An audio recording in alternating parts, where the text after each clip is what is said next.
Hello everyone, मेरा नाम अमन और स्वागत है आप सभी का अमन मौर्य मैथमेटिक्स क्लासेज में। तो क्लास का नाम तो मैथमेटिक्स क्लासेज है, बट इसमें आप लोगों को हिंदी का ऑब्जेक्टिव भी करा रहे हैं। तो अध्याय 1 है हिंदी का और इसका ऑब्जेक्टिव देखेंगे। तो इसका ऑब्जेक्टिव में फर्स्ट क्वेश्चन है, बाल कृष्ण भट्ट की रचना बातचीत क्या है।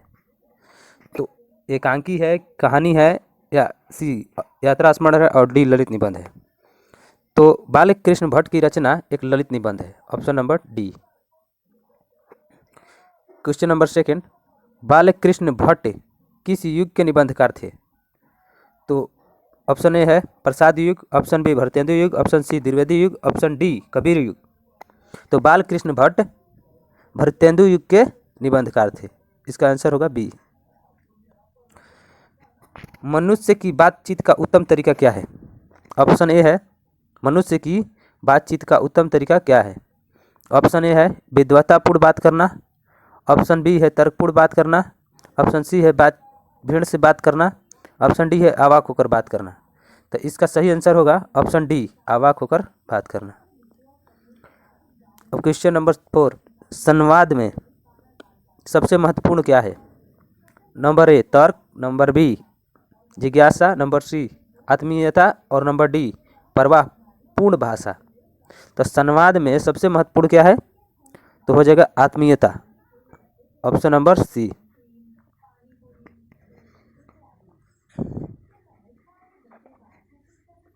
क्वेश्चन नंबर 5 है, बाल कृष्ण भट्ट का जन्म हुआ था, यानी कह रहा है बाल कृष्ण भट्ट का जन्म कब हुआ था। ऑप्शन ए है 23 जून 1884 को, ऑप्शन बी है 23 जून 1844 को, ऑप्शन सी है 20 जुलाई 1902 को, ऑप्शन डी है 18 दिसंबर 1834 को। तो इसका सही आंसर होगा बी, यानी 23 जून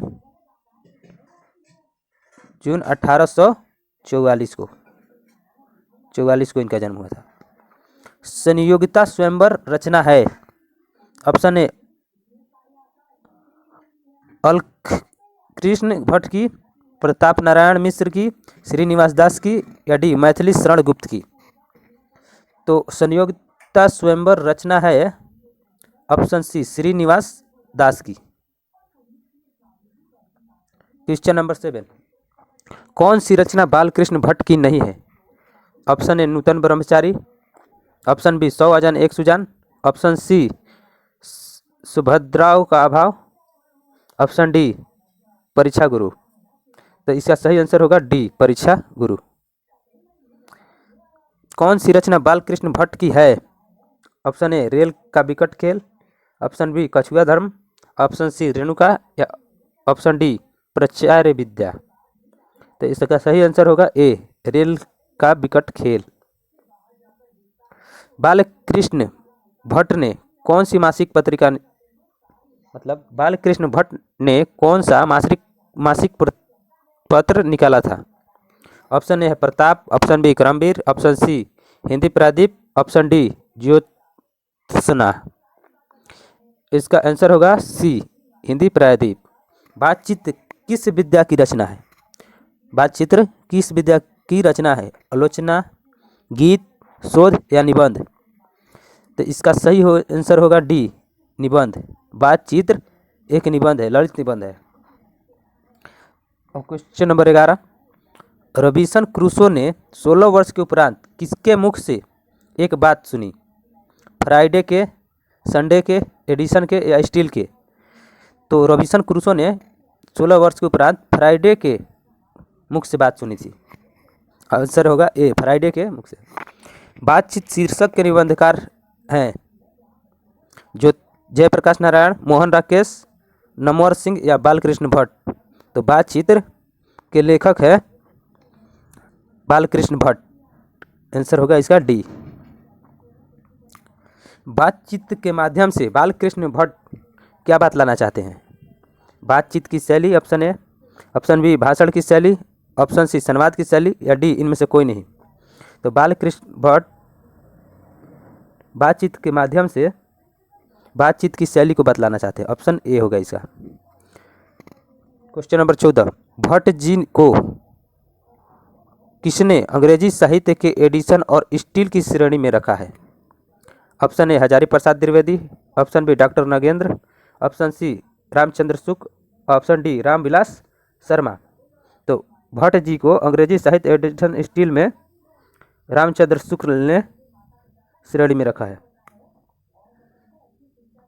क्वेश्चन नंबर 15, बालकृष्ण भट्ट का निवास स्थान कौन सा है? Lucknow Uttar Pradesh, B Allahabad Uttar Pradesh, option C Mathura Uttar Pradesh, option D Varanasi Uttar Pradesh. तो बालकृष्ण भट्ट का निवास स्थान है मथुरा उत्तर प्रदेश। ऑप्शन नंबर सी हो जाएगा इसका, सॉरी इसका ऑप्शन नंबर बी होगा, इलाहाबाद उत्तर प्रदेश। बालकृष्ण भट्ट ने किस पत्रिका का संपादन किया? आर्यावर्त, हुकार या हिंदी प्रायद्वीप या पंजाब केसरी। तो बालकृष्ण भट्ट ने हिंदी प्रायद्वीप पत्रिका का संपादन किया। बालकृष्ण भट्ट ने हिंदी प्रायद्वीप नामक मासिक पत्रिका निकालना कब प्रारंभ किया? बालकृष्ण भट्ट ने हिंदी प्रायद्वीप नामक मासिक पत्रिका निकालना कब प्रारंभ किया? ऑप्शन है 1977, ऑप्शन बी है 1888, ऑप्शन सी है 1890, ऑप्शन डी है 1894। तो इसका सही आंसर होगा ऑप्शन ए 1877। कौन सी रचना बालकृष्ण भट्ट द्वारा रचित है? क्वेश्चन नंबर 18, कौन सी रचना बालकृष्ण भट्ट द्वारा रचित नहीं है? A Padmavati, B Veni Sanhar, option C Meghdoot, option D Meghnath Vadh. तो इसका सही आंसर होगा मेघदूतम, सही आंसर होगा सी।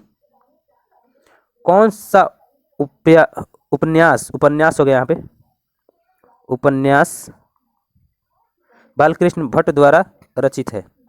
ऑप्शन ए मैला आंचल, ऑप्शन बी गोदान, ऑप्शन सी 100 अजान एक सुजान, ऑप्शन डी अंतराल। तो इसका सही आंसर हो जाएगा 100 अजान एक सुजान उपन्यास बालकृष्ण भट्ट द्वारा रचित है। क्वेश्चन नंबर 20 अब देखिए, नाटक के प्रारंभ में होने वाले मंगल पाठ को कहा जाता है? ऑप्शन ए भजन, ऑप्शन बी नंदी पाठ, ऑप्शन सी मंगलाचरण या ऑप्शन डी आरती। तो इसका सही हो जाएगा आंसर ऑप्शन बी नंदी पाठ। नाटक के प्रारंभ में होने वाले मंगलम पाठ को नंदी पाठ कहा जाता है।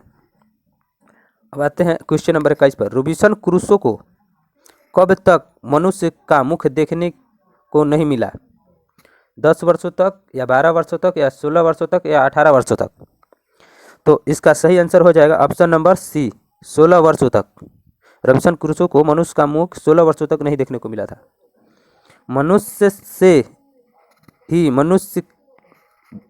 बोलने से ही मनुष्य के रूप का साक्षात्कार होता है, यह किसने कहा था?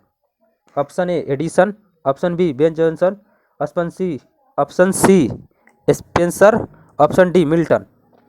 तो बोलने से ही मनुष्य रूपी साक्षात्कार होता है, ये बात कही थी एडिसन ने। अब आते हैं नेक्स्ट क्वेश्चन नंबर 23। असल बातचीत सिर्फ 2 व्यक्तियों में ही हो सकता है, यह किसका मत है? असल बातचीत सिर्फ 2 व्यक्तियों में ही हो सकता है, यह किसका मत है?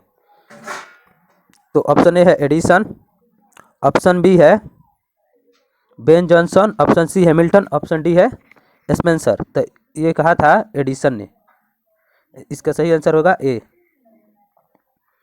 एडिसन के अनुसार असल बातचीत कितने लोगों के बीच हो सकती है?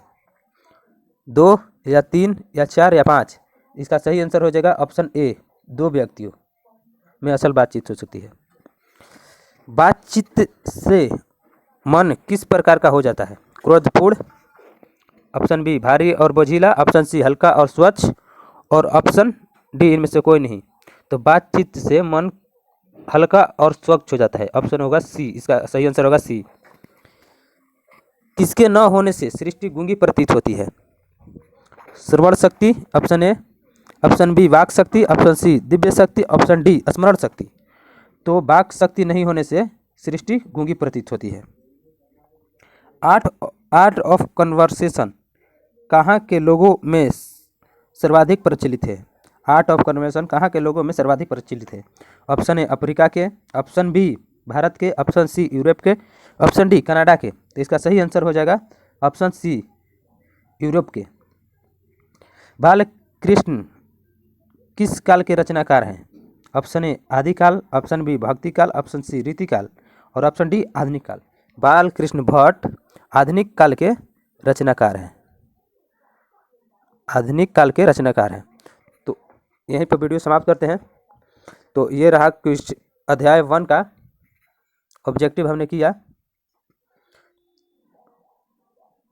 तो चलिए क्लास को एंड करते हैं और वीडियो को देखते रहें। चैनल को लाइक सब्सक्राइब शेयर जरूर करें। तो धन्यवाद।